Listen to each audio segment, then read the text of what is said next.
pode dar um glória a Deus? Glória a Deus! Aleluia! Hoje é um dia especial onde nós queremos falar, ou nós comemoramos o Dia dos Pais, e nós estivemos aqui prestigiando os dois pais dessa igreja, e ano que vem vamos ter mais. Será que o Lázaro casa? Ainda dá tempo, hein, Lázaro?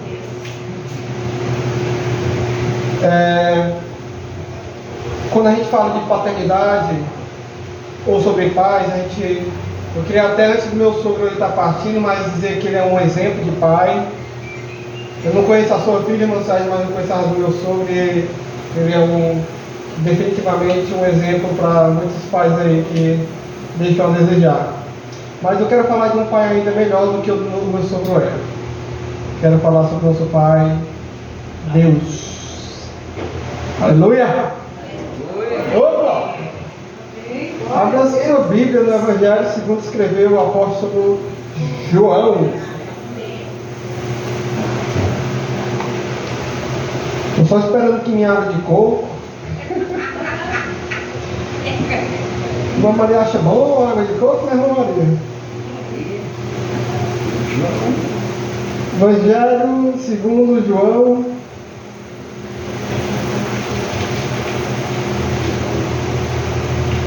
Capítulo 1.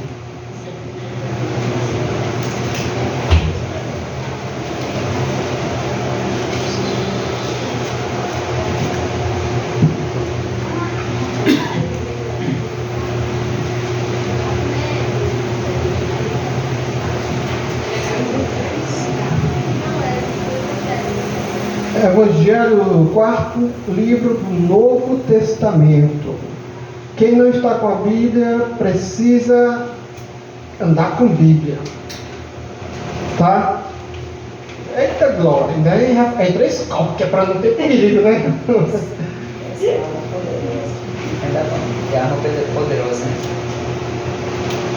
A gente tem que ir para a igreja com a Bíblia. Eu, de preferência, aconselho vir com a Bíblia em papel, porque nela não tem notificação para tirar nossa atenção.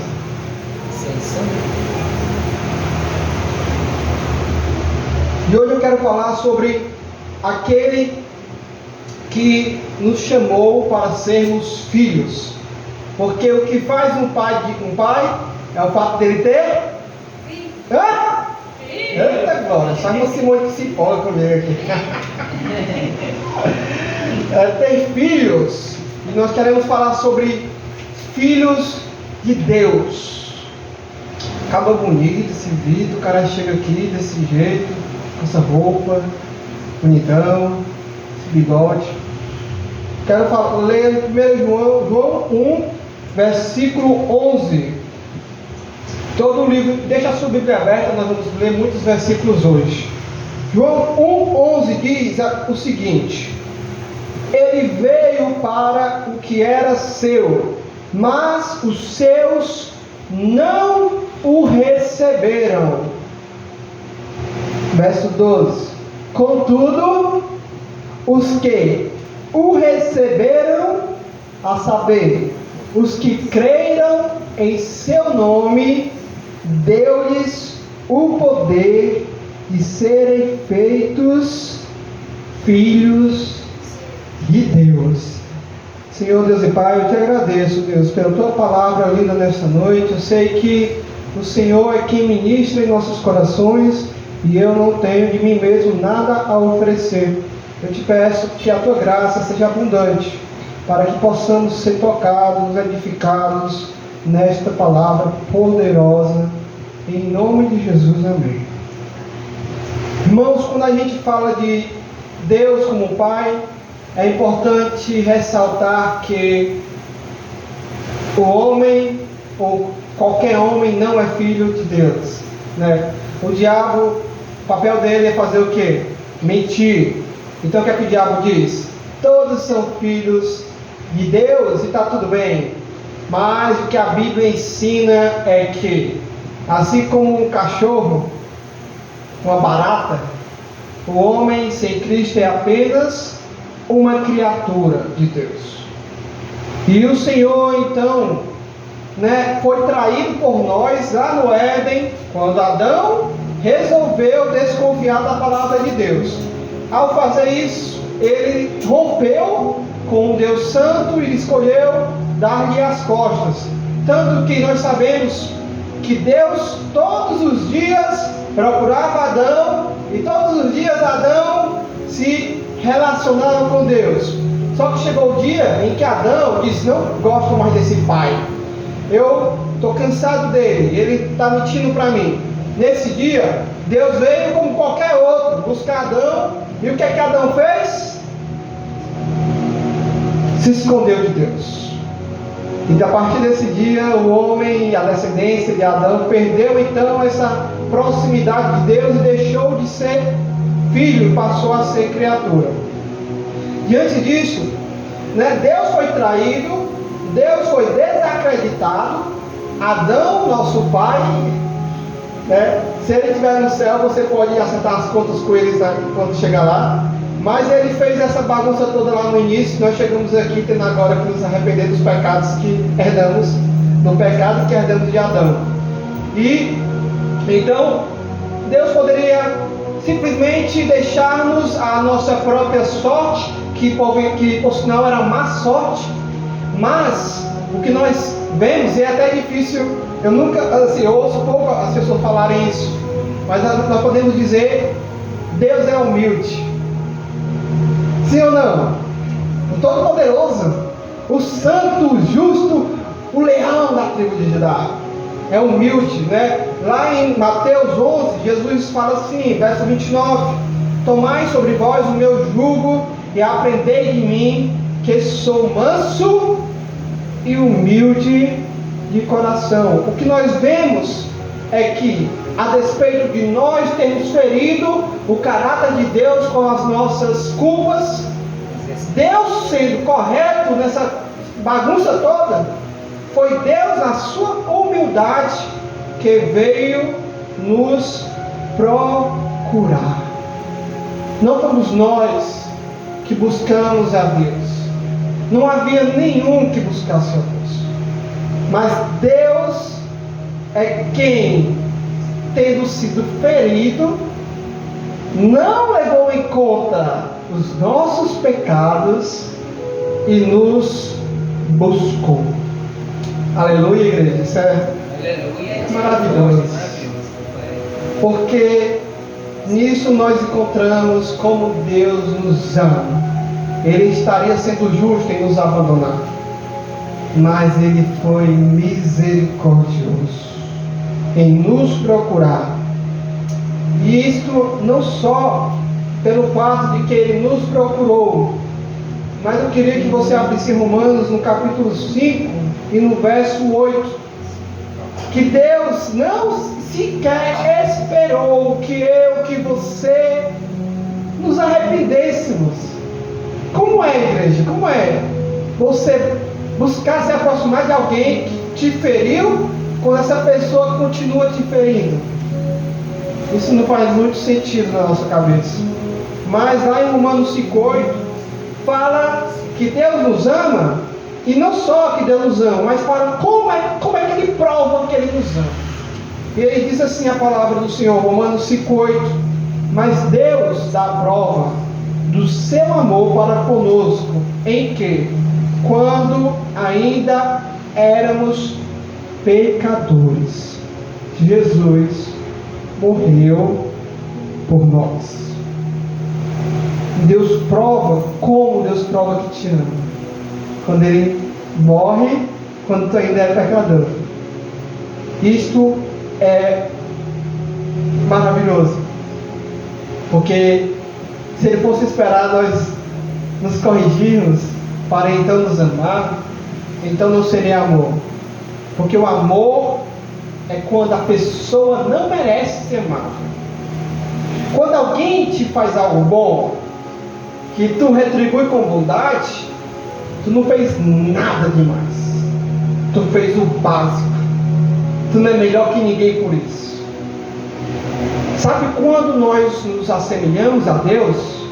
Quando a pessoa a quem nós dirigimos bondade nos tratou com maldade, porque aí ela não merece.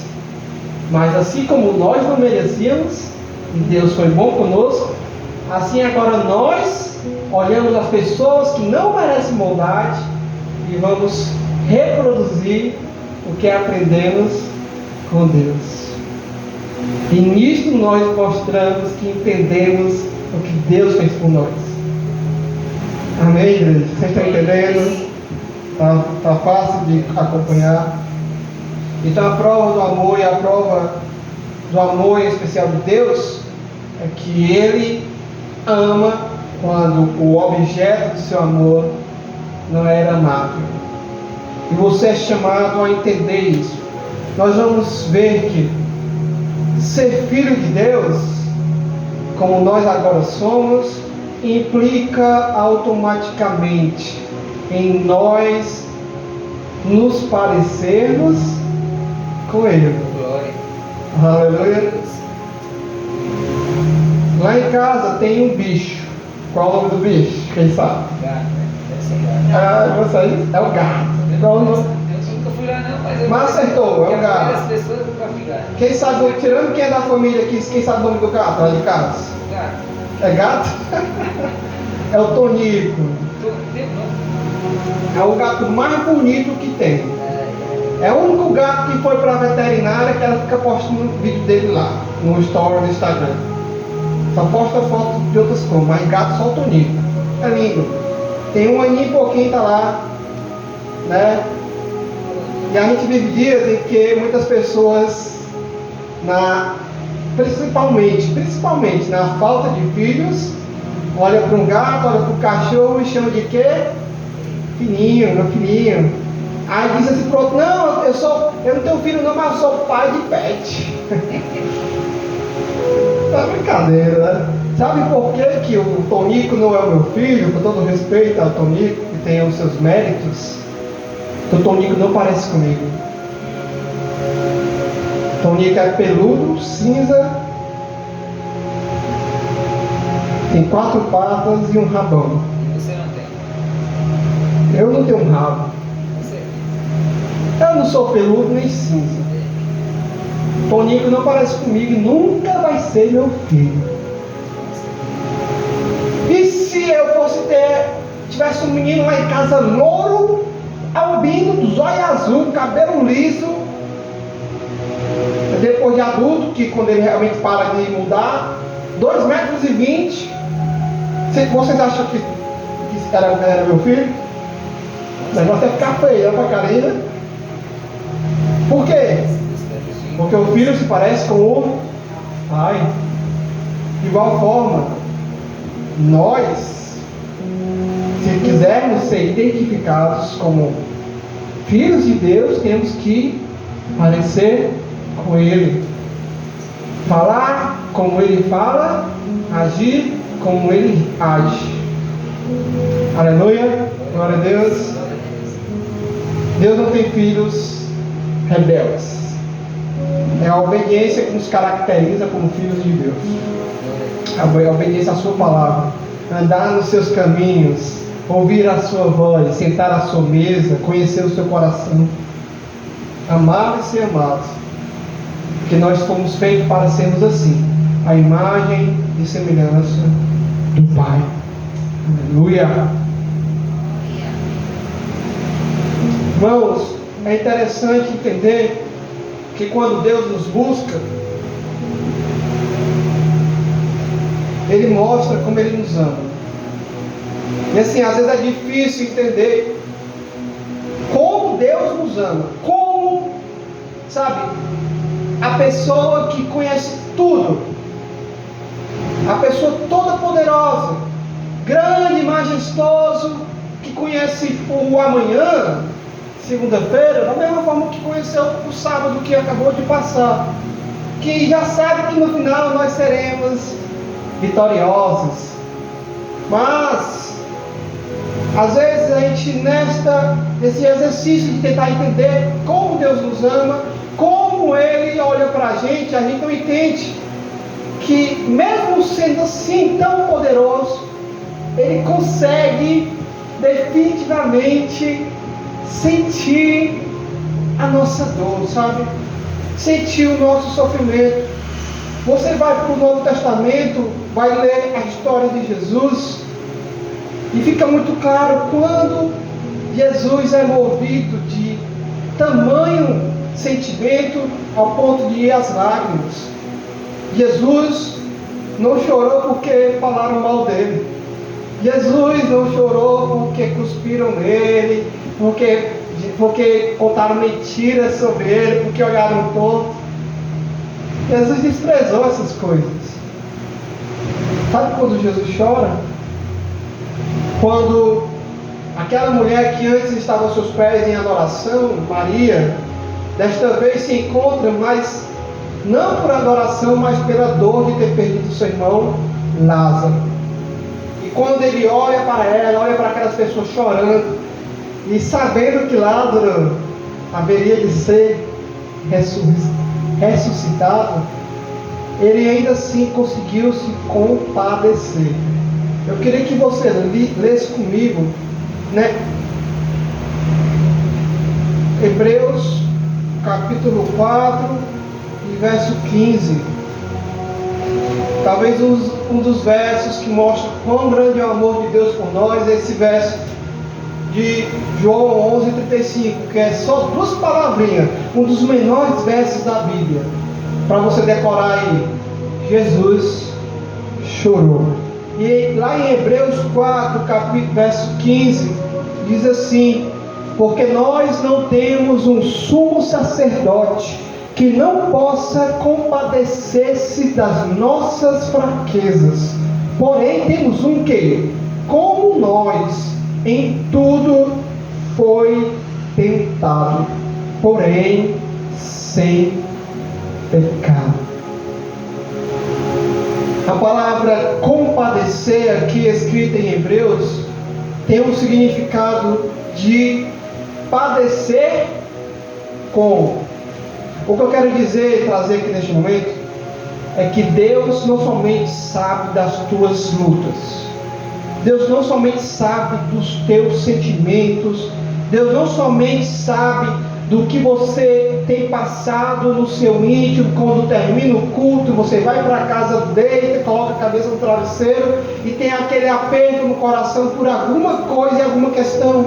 Deus não somente sabe que você passa por situações que te maltratam, como também, junto com você, Ele sente essa dor, porque Ele se tornou carne, Ele foi tentado, Ele foi injuriado, Ele passou fome, e Ele sabe, Ele sente a mesma coisa que você sente.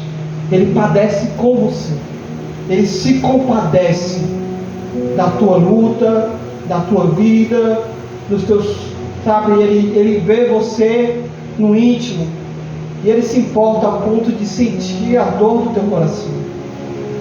Este é o amor de Deus por nós, um amor que constrange, quando alguém te ama tanto, que ela sofre com você. Sabe quantas pessoas te veem sofrer, né? Eu estava pensando hoje, nem falei para a Karina, mas a gente passou lá numa rua do bairro, aí ela perguntou: o menino aqui morreu de quê ano passado? O menino que morreu lá, que estava jogando bola, caiu, acho que tinha minha idade, bateu a cabeça, morreu. O menino estava bom num dia, no outro, acabou. Isso há alguns meses atrás. E a gente sempre vê a família dele ali nas redondezas. Você sabe quantas vezes ele morreu, tal, eu fiquei ok, triste, mas eu nem lembro. Ela estava pensando, se eu fosse falar como foi o ano de 2023, esse fato praticamente não mexeria em nada no meu bem-estar, porque a Karen estava falando de quantas coisas boas Deus ela conquistou esse ano. Amém, glória a Deus. Porque aquele rapaz era distante da gente. Mas eu fiquei pensando, rapaz, se alguém próximo tivesse morrido esse ano, que dor eu estaria sentindo, né? Que buraco fica quando existe um espaço que alguém ocupava e essa pessoa se vai de maneira precoce. quando uma mãe enterra um filho, não foi feito para ser assim, né? E talvez a avó sempre fique lá um pouquinho, né? De uma mãe que enterra um filho, de um pai que enterra uma filha. Então, tipo assim, eu não sou tão próximo daquelas pessoas ao ponto daquela dor dela me acompanhar. Já Deus não.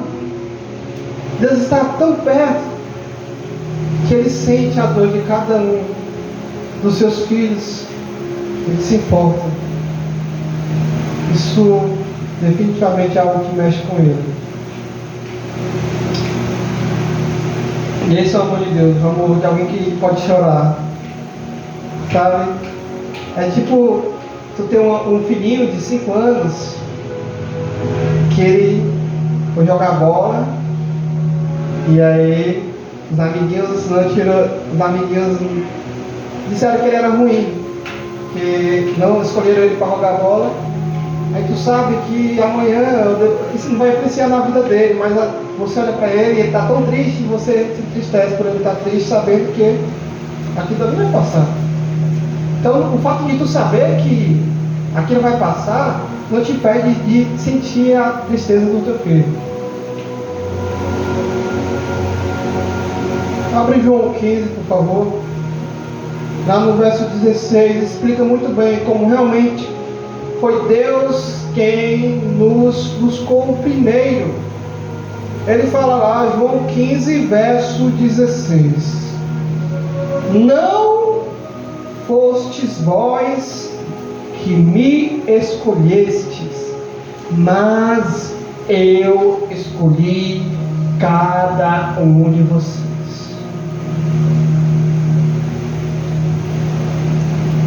Não foi você que escolheu a Deus, foi Deus que te escolheu primeiro.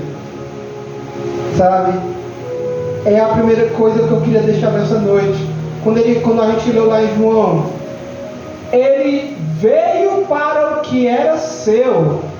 O verbo vir é praticado pelo sujeito Deus. Ele veio, porque nós não poderíamos ir. Então, toda honra, todo mérito em a nossa reconciliação com Deus não está definitivamente em nós, mas na figura de Cristo que veio nos encontrar. Aleluia. E ele continua então, veio para o que era seu e os seus não o receberam. Esse é o segundo ponto da mensagem. O primeiro, ele veio. O segundo, aqueles para quem ele veio não receberam. E aqui eu quero esclarecer que Deus ele vai dar 999 passos, mas o último passo é o homem que tem que dar. Sabe, é muito importante entender, sim, Deus veio, amém, aleluia. Mas a Bíblia em nenhum momento exime em nós, eu, você, o vizinho, a sua mãe, seu pai, o meu tio, de que nós temos agora que dar o passo final e dizer: eu te recebo na minha vida. Deus veio, mas em nenhum momento Ele conclui o que não é da competência dele. É nós que temos que decidir receber ou não a Deus. Sabe, eu quero ler com você o que está escrito em Apocalipse 3:20, mas eu acredito que a maioria já conhece esse verso de cor. Diz assim: eis que estou à porta e bato. Se alguém ouvir a minha voz e abrir a porta, eu entrarei em sua casa, cearei com ele e ele será comigo. Eis que estou à porta e bato. Sabe, entre nós e Deus existe um abismo que nunca, jamais nós poderíamos vencer. Jamais. No pecado éramos escravos, incapazes, mortos, nus, pobres, mas o Rei, em sua glória e sua majestade, se fez humilde, construiu a fonte do abismo, chegou até a porta da nossa casa e começou: Roberto,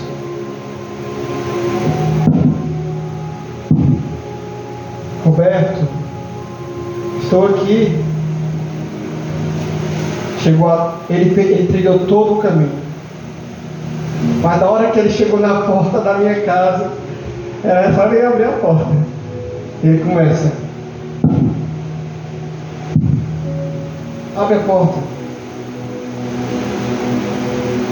Porque Deus não vai, jamais, nunca forçar o homem a se relacionar com Ele. É interessante porque Deus poderia ter feito assim, desde o início. Mas Ele disse: Adão, é tu que escolhe não fazer.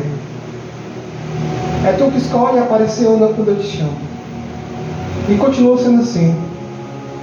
Deus não vai forçar ninguém, jamais, a abrir a porta da casa do seu coração. Ele bate, Ele chama. Se alguém ouvir a voz, abrir a porta, ele vai entrar. Mas, se ouvir a voz e não abrir a porta, não muda nada. Só muda o fato de saber que tem alguém na porta e que você é muito burro.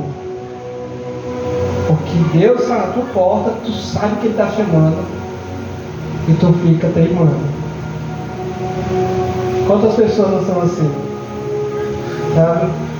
Quantas pessoas já ouviram a voz de Deus e elas não abrem a porta?